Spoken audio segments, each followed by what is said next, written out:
പ്രമുഖ നിയമജ്ഞനും സുപ്രീം കോടതിയിലെ ഏറ്റവും മുതിർന്ന അഭിഭാഷകരിലൊരാളുമായ ഫാലിയസ് നരിമാൻ അന്തരിച്ചു. 95 വയസ്സ് പ്രായത്തിൽ അദ്ദേഹത്തിന് ഹൃദയാഘാതം സംഭവിച്ചു എന്നതാണ് അദ്ദേഹത്തിൻ്റെ മരണ കാരണമായത്. ആർ രാധാകൃഷ്ണൻ കൂടുതൽ വിവരങ്ങളുമായി ഡൽഹിയിൽ നിന്ന് ചേരുന്നു. രാധാകൃഷ്ണൻ, രാത്രിയിലായിരുന്നു അദ്ദേഹത്തിൻ്റെ അന്ത്യം ഉണ്ടായത്. അദ്ദേഹം ആശുപത്രിയിലെങ്ങാണമായിരുന്നു. എന്തായിരുന്നു അദ്ദേഹത്തിൻ്റെ അവസാന നിമിഷങ്ങളിൽ അദ്ദേഹത്തിന് അനുഭവിക്കേണ്ടി വന്നിട്ടുള്ള എന്തെങ്കിലും കാര്യമുണ്ടോ?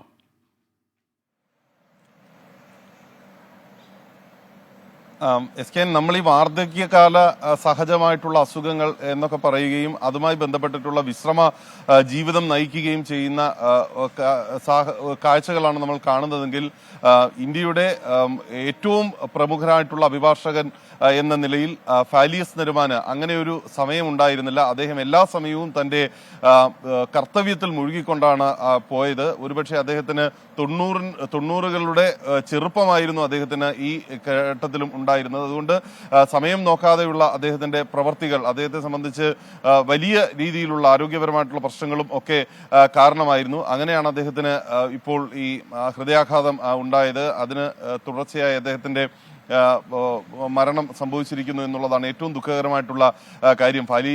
സാം നരിമാൻ ഇന്ത്യയുടെ നിയമചരിത്രത്തിൽ ഏറ്റവും ശ്രദ്ധിക്കപ്പെട്ട അഭിഭാഷകൻ എന്ന് നമുക്ക് പറയാൻ സാധിക്കും. ഫാലിയസ് നരിമാൻ 1950-ൽ മുംബൈയിൽ നിന്ന് അദ്ദേഹത്തിന് നിയമബിരുദം നേടിയത് മുതൽ ഇന്നലെ വരെയുള്ള സമയം അദ്ദേഹത്തിനോളം താങ്ക് യു ആർ രാധാകൃഷ്ണനാണ് നമുക്ക് വിവരങ്ങൾ നൽകിയത്.